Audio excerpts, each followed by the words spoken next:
আসসালামু আলাইকুম রহমতুল্লাহি বারাকাতুহু। আলহামদুলিল্লাহি রব্বিল আলামিন। শুরু হচ্ছে তাদাব্বুরে কোরআনের আজ সূরা আল ফুরকানের আয়াত নম্বর 76।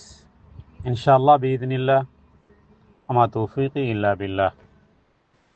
ত্রয়োদশ পর্ব, পার্ট নম্বর 13, তাদাব্বুরে কোরআনের আজ সূরা আল ফুরকানের 76 নম্বর আয়াত পাঠ করব এবং আয়াতের শব্দ শব্দ অর্থ এবং আয়াতের সংক্ষিপ্ত তাফসির এবং আয়াতটির সাথে সংশ্লিষ্ট হাদিসসমূহ এবং আয়াত থেকে কি নসিহত আমাদের জন্য এবং আয়াতের দাবি কি, করণীয়তা কি এবং বর্জনীয়তা কি, এবং সেই সাথে সাথে লক্ষ্য নির্ধারণ, এবং সেই সাথে সাথে আমরা আয়াতকে ঘিরে আমরা রবের কাছে দোয়া করব এবং দোয়ার মাধ্যমে তাদাব্বুরে কোরআনের আলোচনা শেষ করব ইনশাআল্লাহ বিইذনিল্লাহ, ওয়া মা তাওফীকি ইল্লা বিল্লাহ।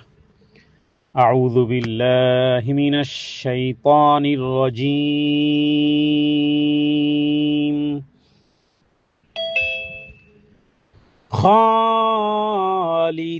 خالدين فيها حسنت مستقرا ومقاما.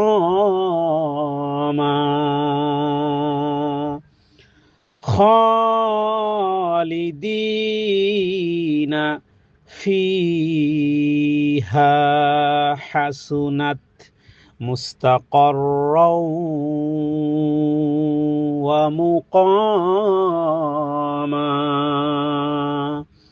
খ এখানে খারা জবরে টান আছে এক আলিফ, দিনা ইয়া সাকিন ডাইনেজের, তাহলে এই শব্দে আছে দুটি টান।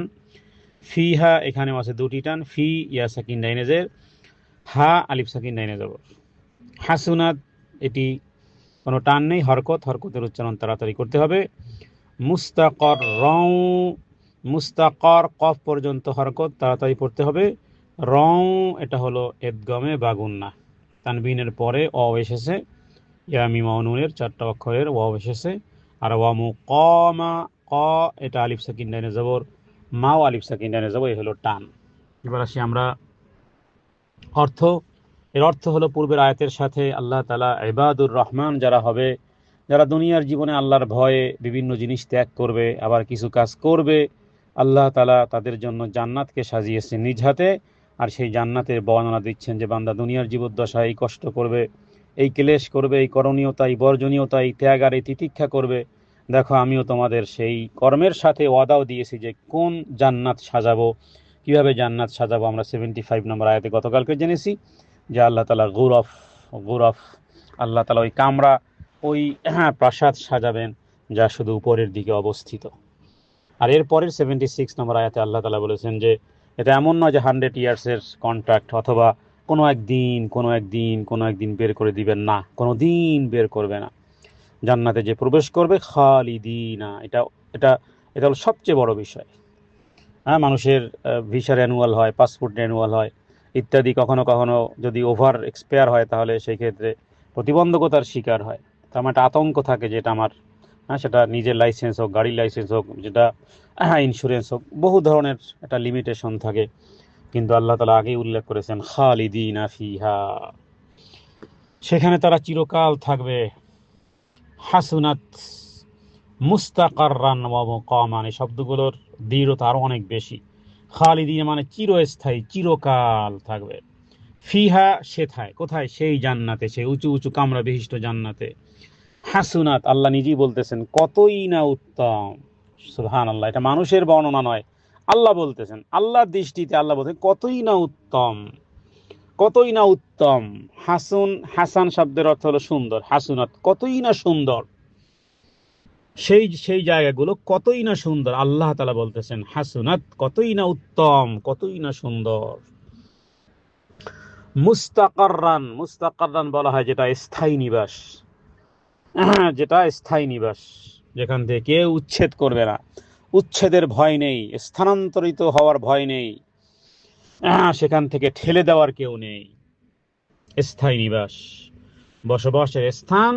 আর ওয়া মুকামা মানে আবাসস্থল, অবস্থানের স্থল। শব্দগুলো কাছাকাছি, তবে প্রত্যেকটা শব্দের ওজন আছে। এই আয়াতটি সূরা ফুরকানের ধারাবাহিক আয়াত সমূহের একটা অংশ, যেখানে ইবাদুর রহমান বা দয়াময় রবের, প্রভুর, আল্লাহ জাল্লা জালালুহু আম্মা নাওয়ালুহুর বিশেষ বান্দাদের স্পেশাল কিছু গুণাবলী এবং তাদের প্রতিদানের বর্ণনার দ্বিতীয় আয়াত এখানে বলা হয়েছে। আগের আয়াতে বলা হয়েছিল যে তাদের ধৈর্যের প্রতিদান স্বরূপ জান্নাতের উঁচু কক্ষসমূহ দেওয়া হবে, আর এই আয়াতে সেই প্রতিদানের স্থায়ী বিষয়টি, চূড়ান্ত বাস্তবায়নের প্ল্যাটফর্মটি তাদের চোখের সামনে তুলে ধরা হয়েছে। খালিদিনা ফিহা হাসুনাত মুস্তাকাররান ওয়া মুকামা। তাফসীর ইবনে কাসীর ইমাম ইবনে কাসীর তিনি এই আয়াতের ব্যাখ্যায় বলেছেন যে জান্নাতের এই প্রতিদান অস্থায়ী বা ক্ষণস্থায়ী নয়, বরং তা চিরন্তন। চিরন্তন জীবন যেমন চিরন্তন, যৌবন যেমন চিরন্তন, সৌন্দর্য যেমন চিরন্তন, ঠিক শান্তিও চিরন্তন, এবং প্রতিদান যেমন চিরন্তন, অনুরূপভাবে জান্নাতের এই স্থায়ী আবাসস্থল এটাও চিরন্তন। তাহলে আল্লাহ তাআলা সেই প্রতিদানের কথা উল্লেখ করেছেন। তো জান্নাতবাসীরা একবার সেখানে প্রবেশ করলে আর কখনো ওই জান্নাত থেকে কখনোই কাউকে বের করা হবে না। এটা জান্নাতের সর্বশ্রেষ্ঠ নিয়ামতগুলোর মধ্যে এটা একটা বড় বিষয়।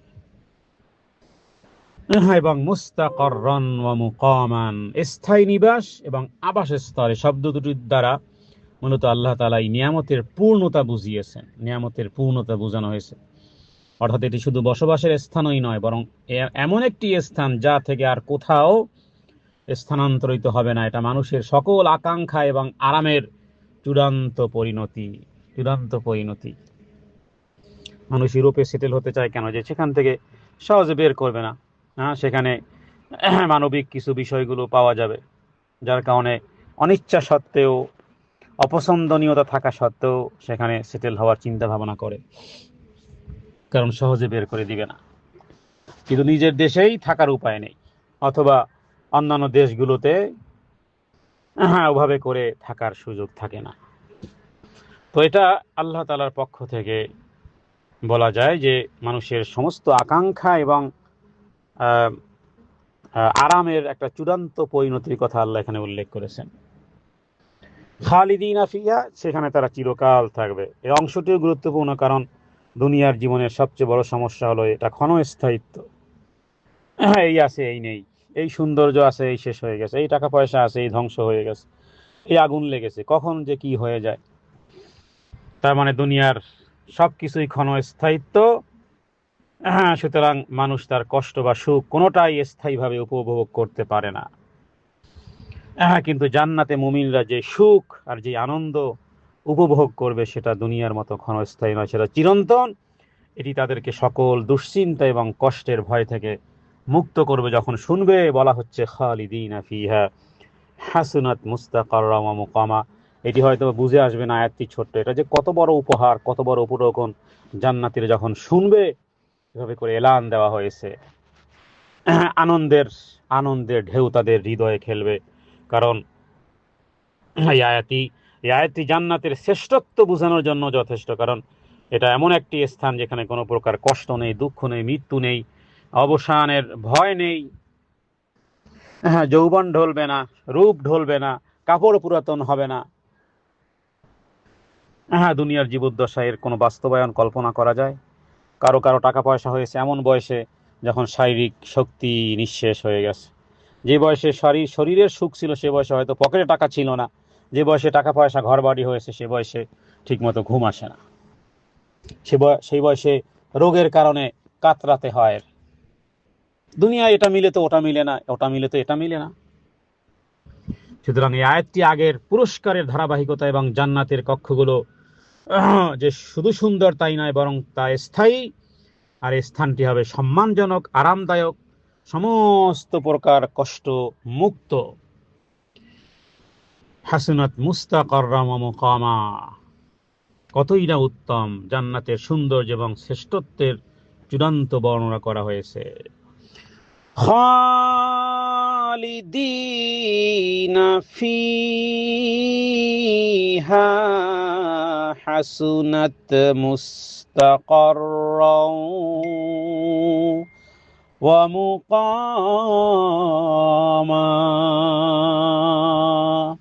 আহা, যারা জান্নাতে কিয়ামতের দিন এই ঘোষণা যাদের প্রতি আসবে এরা কত সৌভাগ্যবান।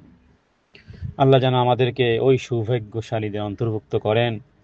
এলানকারী যেন এলান আমাদের জন্য এই এলানটা করে। দুনিয়ার এই জীবদ্দশায় আয়াতের উপর তাদাব্বুর, এই আয়াত নিয়ে সামনে বসা, এই আয়াত নিয়ে শ্রবণ করা, পড়াশোনা করা, আল্লাহ যেন আমাদেরকে বঞ্চিত না করেন। এই আয়াতের উপহার উপটকন রিওয়ার্ড থেকে যেন বঞ্চিত না হই। জান্নাতের চিরন্তনতা এবং নিয়ামত সম্পর্কে সেই বুখারীতে আবু সাঈদ খুদরী তিনি বলেছেন, জান্নাতীরা জান্নাতে প্রবেশ করার পর একজন ঘোষক ঘোষণা করবে, হে জান্নাতবাসীরা, তোমাদের জন্য এটি নির্ধারিত, তোমরা এখানে চিরকাল থাকবে, কখনোই মৃত্যু আর আসবে না, কখনোই অসুস্থ হবে না, চিরদিন চিরকাল সুস্থই থাকবে, অসুস্থ আর হবে না, তোমরা চিরসবুজ থাকবে, হ্যাঁ তোমরা চির যৌবনা থাকবে, কখনোই বৃদ্ধাপনতা আসবে না, তোমরা চিরকাল সুখী থাকবে, আর কখনো দুঃখ স্পর্শ তোমাদের করবে না। সেই বুখারী এবং সেই মুসলিমের হাদিস। এই হাদিসটি এই আয়াতের চিরন্তনতা এবং সাথে সাথে যুক্ত অন্যান্য নিয়ামতকে সরাসরি সমর্থন করে। সুবহানাল্লাহ। আল্লাহ তাআলা জান্নাতীদেরকে বলবেন, হে জান্নাতবাসীরা, তোমরা কি সন্তুষ্ট হয়েছো? এই প্রশ্ন তো এইরকমের যে একজন ব্যক্তিকে আপনি সব কিছু প্রোভাইডেড করেছেন, দেন এরপরে আবারও বাড়িওয়ালা জিজ্ঞেস করে যে সন্তুষ্ট, আমাদের মেহমানদারিতে সন্তুষ্ট কিনা। 5 স্টার হোটেলের কর্মচারীরাও যে সন্তুষ্ট কিনা যখন জিজ্ঞেস করবে, উত্তম আচরণ, তো স্বাভাবিকভাবে হৃদয়টা আরো বড় হয়ে যায়। আর এটা পৃথিবীর কোনো মানুষ নয়, মানুষের কাছে কুশল বিনিময় ইত্যাদি, একটু ভালো আচরণ করলে, ভালো সার্ভিস দিলে স্বাভাবিকভাবেই সে তার প্রতি আনুগত্য হয়ে যায়। আর এখানে রব্বে কারিম জিজ্ঞেস করতেছেন, ও জান্নাতীরা তোমরা কি সন্তুষ্ট আছো? তখন মানুষরা বলবে, হে আমাদের প্রতিপালক, আমরা কেন সন্তুষ্ট হব না, যখন তুমি আমাদেরকে এমন জিনিস দান করেছো যা তোমার কোনো সৃষ্টির জন্য দাওনি। তখন আল্লাহ বলবেন যে এর চেয়ে উত্তম একটা জিনিস আমি তোমাদেরকে দেব। তারা বলবে, হে আমাদের প্রতিপালক, এর চেয়ে উত্তম কি হতে পারে? জান্নাতের নাজ ও নিয়ামত দেখবে আর বলবে যে কি পাইনি, এখানে কোন জিনিস পাইনি, সবই তো পেয়েছি। ওয়ালাকুম ফিহা মা তাশতাহি আনফুসুকুম ওয়ালাকুম ফিহা মা তাদউন, যা চাইবে শুধু কল্পনা করবে, বাস কল্পনার সাথে সাথে হাজির। আর বাকি রইল কি আর বাকি রইল? আল্লাহ তাআলা তখন বলবেন যে আমি তোমাদের প্রতি আমার সন্তুষ্টিকে অবধারিত করে দিলাম, বান্দারা আর কখনো তোমাদের প্রতি অসন্তুষ্ট হব না। এটা বড় পাওনা। যিনি আমাকে সৃষ্টি করেছেন তিনি আমার প্রতি সন্তুষ্ট। যিনি আমাকে সৃষ্টি করেছেন তিনি আমার প্রতি সন্তুষ্ট। তিনি আমার প্রতি সন্তুষ্ট হবেন। এই আয়াতের রন্দে রন্দে রয়েছে শিক্ষণীয় বিষয়। তাহলে দুনিয়ার জীবদ্দশায়ও আমাকে ওইভাবে জীবনযাপন করতে হবে যাতে করে আমার রব খুশি হন। দুনিয়ার জীবদ্দশায় আমি আমার জীবন পরিচালনা করবো রবের সন্তুষ্টি খুঁজে খুঁজে, অন্বেষণ করে করে, রন্দে রন্দে, কদম বা কদম। রব্বে কারিমও কিয়ামতের দিন বলবেন, বান্দা তোর প্রতি আমি সারা জীবনের জন্য, আবাদের জন্য সন্তুষ্ট হয়ে গেলাম, কখনো লা আসখাতু আবাদান, কখনোই অসন্তুষ্ট হব না। আল্লাহু আকবার। সবচেয়ে বড় নিয়ামত আল্লাহর সন্তুষ্টি, যা চিরস্থায়ী হবে। সুতরাং দুনিয়ার জীবন ক্ষণস্থায়ী, এর সুখ দুঃখ উভয় সাময়িক। এই সাময়িক জীবনে আমরা যে ধৈর্য ধারণ করি তার প্রতিদান হলো জান্নাতের চিরন্তন ওই জীবন, যার কথা আল্লাহ এখানে উল্লেখ করেছেন। জান্নাতের সবচেয়ে বড় আকর্ষণ হলো তার চিরন্তনতা। এটি এমন একটি জায়গা যেখানে কোনো দুঃখ নেই, কষ্ট নেই, মৃত্যু নেই, অবসানের ভয় নেই। সুতরাং এই আয়াত আমাদের মনে করিয়ে দেয় যে আমাদের জীবনের চূড়ান্ত লক্ষ্য, সকলের টার্গেট, এক্স্যাক্টলি টার্গেট হওয়া উচিত জান্নাতুল ফেরদাউস, আর কিছু না। জান্নাতুল ফেরদাউস কি চাই? জান্নাত চাই, রবের সন্তুষ্টি নিয়ে জান্নাতে যেতে চাই। এবং সেজন্য নিজেকে প্রস্তুত করা, ছোট্ট এই জীবন দিয়ে আখেরাতের জন্য লক্ষ্য নির্ধারণ করা। জীবনের প্রতিটি কাজ যেন আখেরাতের দিকে পরিচালিত হয়, সেই লক্ষ্যে কাজ করতে হবে সকাল থেকে সন্ধ্যা পর্যন্ত। সন্তানদেরকে সেইভাবে করতে হবে।